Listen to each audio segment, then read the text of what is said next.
Pernahkah Anda mendengar cerita kuno yang ternyata isinya adalah cetak biru canggih untuk strategi, rekayasa, dan bahkan ekonomi modern?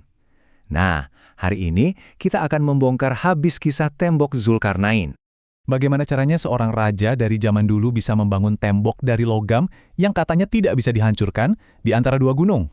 Kedengarannya seperti dongeng ya, tapi ternyata jawabannya sangat modern.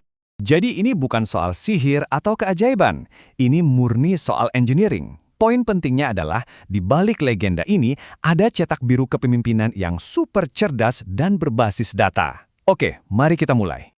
Oke, jadi ini yang akan kita bahas. Kita akan kupas satu persatu mulai dari misteri temboknya sampai pelajaran kepemimpinan super berharga di baliknya. Oke, bagian pertama. Coba bayangkan dulu situasinya. Ada satu komunitas yang hidup dalam ketakutan. Mereka terus-menerus diserang musuh, dan akhirnya mereka meminta tolong untuk dibuatkan sebuah penghalang yang kelihatannya mustahil sekali untuk dibangun. Tantangannya begini, bangun tembok yang super kuat, tidak bisa dipanjat, tidak bisa dijebol, dan harus menggunakan sumber daya yang ada di situ saja. Ini bukan cuma proyek bangunan biasa loh, ini masalah geopolitik yang taruhannya tinggi sekali dan membutuhkan solusi yang benar-benar radikal.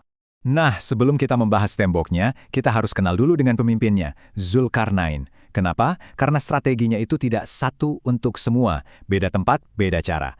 Ini kelihatan sekali dari 3 ekspedisi besarnya. Lihat deh tabel ini. Yang keren sekali di sini adalah bagaimana Zulkarnain bisa mengadaptasi gaya kepemimpinannya. Benar-benar pas dengan situasi unik yang dia hadapi.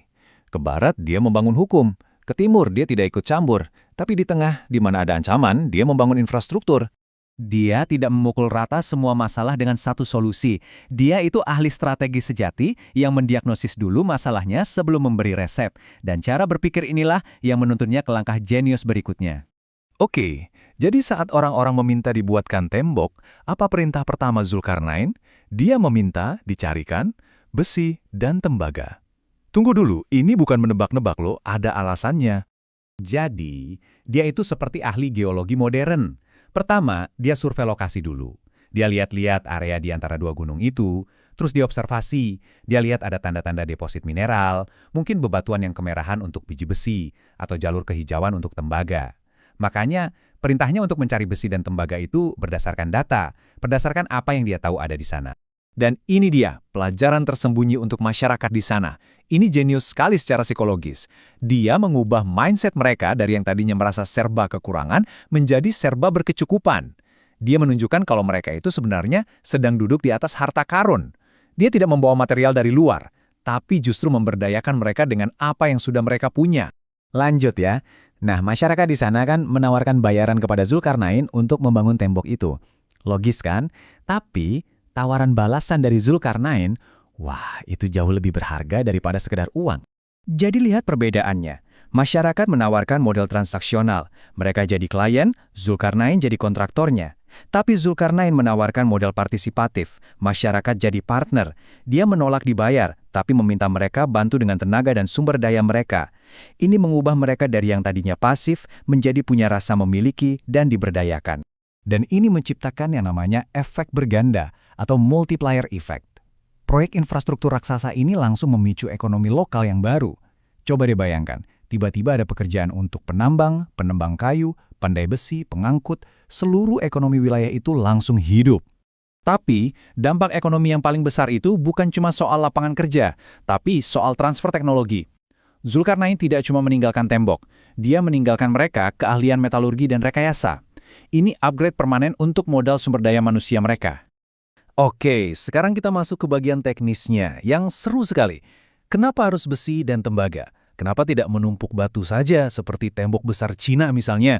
Nah, jawabannya ada di ilmu material yang super brilian. Jadi begini, tembok batu itu punya kelemahan, permukaannya kasar, gampang dipanjat, sambungan antar batunya bisa dicongkel, gampang hancur kalau dihantam, dan lama-lama bisa terkikis kan? Nah, Zulkarnain tahu musuhnya, Ya'juj dan Ma'juj bisa memanfaatkan ini. Dia butuh sesuatu yang benar-benar berbeda. Dan solusinya, dia menciptakan material komposit canggih. Besi jadi inti strukturnya, biar kuat dan tidak bisa dijebol.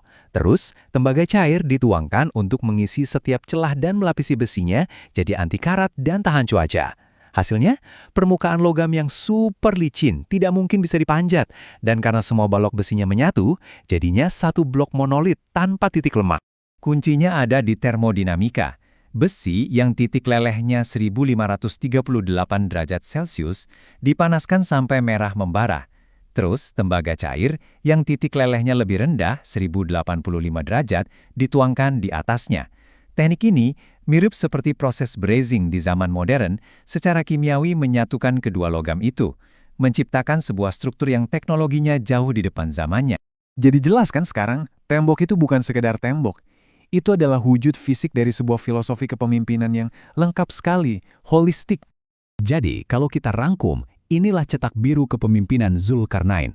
Mulai dengan data, jangan menebak-nebak. Berdayakan, jangan cuma memberi. Investasi kepada manusianya karena itu hasil terbaik. Gunakan teknologi secara kreatif. Dan yang terakhir, tetap rendah hati. Kisah kuno ini benar-benar memberi kita cetak biru yang super relevan bagi pemimpin modern manapun yang mau membuat perubahan jangka panjang. Dan coba lihat apa yang dia katakan setelah menyelesaikan salah satu proyek rekayasa paling hebat dalam sejarah. Dia tidak sombong, tidak mengambil kredit. Dia malah bilang, ini adalah rahmat dari Tuhanku. Dia memposisikan semua itu sebagai pelayanan. Ini semua akhirnya meninggalkan kita dengan satu pertanyaan penting. Apa sih yang bisa dipelajari pemimpin modern dari cetak biru kuno ini? Apakah kepemimpinan terbaik itu soal memberi solusi jadi? Atau soal membangun kemampuan orang-orang supaya mereka bisa menyelesaikan masalah mereka sendiri? Warisan Zulkarnain seolah menjawab, kepemimpinan sejati itu bukan cuma tentang membangun tembok, tetapi tentang membangun orang-orang di baliknya.